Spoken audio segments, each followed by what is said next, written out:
Well, we are not at the Lanier Tea Party Patriots annual tax rally. Unfortunately, while I was there, the videography we planned didn't work out. However, I've given the same talk to at least 4 different Tea Party groups now, so I think I remember how it goes, and I thought I'd just clean off my desk a little bit and give it to you here. One thing I have in common with most members of the Tea Party is a healthy fear of government. When I was still a teenager, I learned something about the Central Intelligence Agency. It was a time before the Bay of Pigs when most Americans didn't know much about the CIA. And I don't have time to tell you the details, but I will tell you that I was appalled. And my first interest in politics was an interest in reality testing. I wanted to know where power comes from and how it's used. I'm going to leave the topic of power for a moment here. I'll come back to it. My usual stump speech is, well, about 20 minutes on wealth and equality. I'm going to try to shrink that to 10 minutes. But I want you to understand that you can still find the original sources of all the data and their analysis by reading the article about this on my website. Now, I don't think the famous 1% are much of a problem. They're going to sink in the same boat as the rest of the middle class. It's just that we find it easy to find data about them, so we talk about them a lot. But buried in the 1% is the richest 1/100th of 1% of Americans, 11,500 families, the super rich, and they are a problem. To understand why they're a problem, I'd like you to keep this in mind. Charitable trust funds are not allowed to reinvest their incomes. They're required by law to spend their income. And the reason for that is that both the Republicans and Democrats who passed these laws understand compound interest. And if you let a trust fund reinvest its income, well, eventually it will own everything. I mean, you might still have a house or a car if you rented it from a trust fund. Now, the problem with the super rich is that they have incomes of many tens, a few hundreds of thousands, even $1 million per day. And when you have an income like that, you're not going down to the mall to spend it. You're reinvesting it. And for as far back in time as we can get data, the super rich have been increasing their wealth at a pretty steady 7.8%. That means that their wealth doubles every 9 years. Now, the total wealth of the United States is also doubling, but it only doubles every 16 years. So it's fairly straightforward to figure out how long it will take the super rich to own everything that matters. Right now, they're worth $3 trillion that we know about. In 9 years, it will be $6 trillion. If there's no policy change, 9 years after that, it will be 12, and then 24, and then 48, and 96, game over, they own everything that matters. 5 doubling times 45 years, probably sooner than you thought. Now, it's possible that that won't happen. But if it doesn't happen because of a policy change, then the only way it doesn't happen is because of a disaster. Now, what will it be like to live under that kind of financial aristocracy?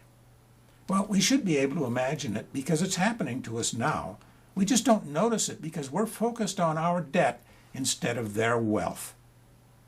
But when I was a kid, the University of California was free. Today, students may graduate with $100,000 of debt.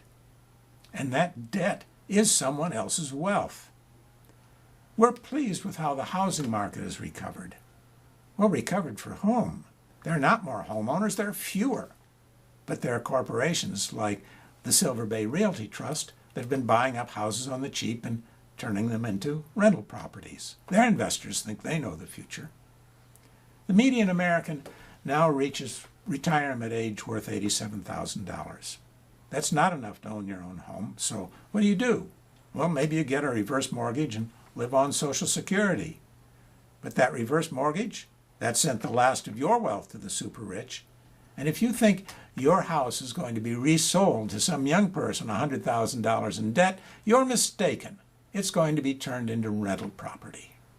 Now, I want you to keep in mind the idea of all the wealth going to the top and put that together with the Supreme Court's decision in Citizens United. That's the decision that said corporations are people. And it means that if you're on the board of directors of a corporation, you can spend as much money as you want on your own political interests. You can spend as much of your stockholders' money as you want. You don't even have to tell them about it. In fact, if you're on the board of directors of the American subsidiary of a foreign corporation, you can spend all the money you want on American elections. Now, think about unlimited ability to spend and all of the money at the top.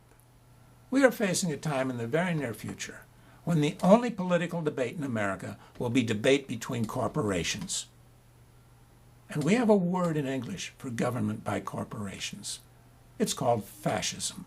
And we shed a lot of blood in World War II to stop the spread of fascism in Europe. What are we going to do here? Well, it hasn't always been true that the rich get richer while the poor get poorer. From the end of World War II until the 1970s, wealth inequality was stable in the United States. So what were the policy changes that destabilized wealth? Well, there are a couple of smaller ones. Free trade agreements have probably shipped some of our best jobs overseas. It may have even been a mistake to crush the unions. But the 800-pound congressman in the room, the thing that makes a difference is changes in tax policy. 90% of American families have less income today than they had in 1970, even though they're working longer hours. But the super rich, they have 8 times the income, and they are taxed at 1/4 of the rate they were taxed before. I don't know of any policy for restricting the flow of wealth to the super rich that does not involve going back to a modern version of 1950s Republican tax policies. Now, I have to swallow hard to talk about anybody being taxed more. But unless you have another policy for preventing all of the wealth from going to the super rich, then you need to swallow hard too. Now, I understand the objections. Some people say, well, high taxes discourage entrepreneurs from doing the great things they've done for this country. Well, a modern version of those 1950s Republican tax codes would only tax that part of your income greater than $1 million at high rates. And I'll tell you the truth, $1 million a year is enough incentive for me. Other people say, well, you can't tax the job creators. Well, the super rich are not creating jobs. They're just sitting on trillions of dollars of uninvested capital because there isn't enough demand for their products. It's demand for products that creates jobs. And if there isn't enough capital to produce the products, then it's the Federal Reserve's job to produce the capital through the banking system. The only role for the super rich is to collect the profits. Then, of course, there are people who often talk to me about the fair tax. And I understand why that's popular, but it has a terrible flaw. It's just a consumption tax, and it does not tax that hundreds of thousands of dollars per day that a member of the super rich is using to buy up our country's wealth. Other people feel, and I really get this, that there's just something wrong with taking that much money away from people who have earned it legally. But we have a rightful interest in their earnings. We pay for the highways and the water lines and the sewers that serve their businesses.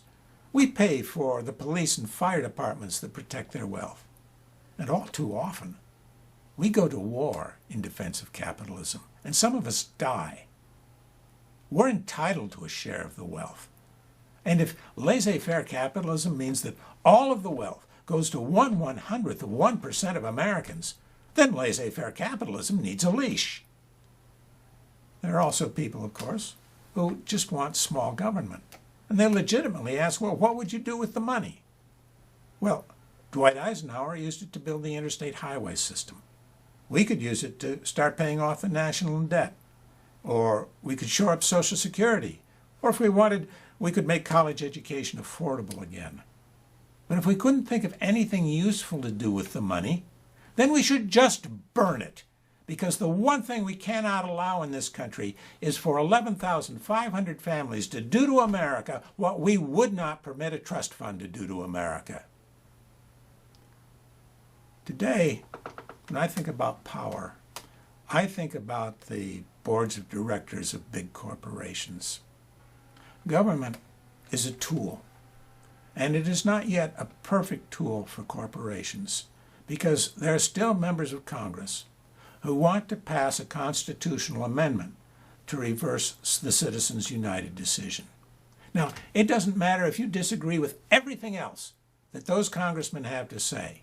If they want to reverse Citizens United, you know that they are on your side because they want you to have the power.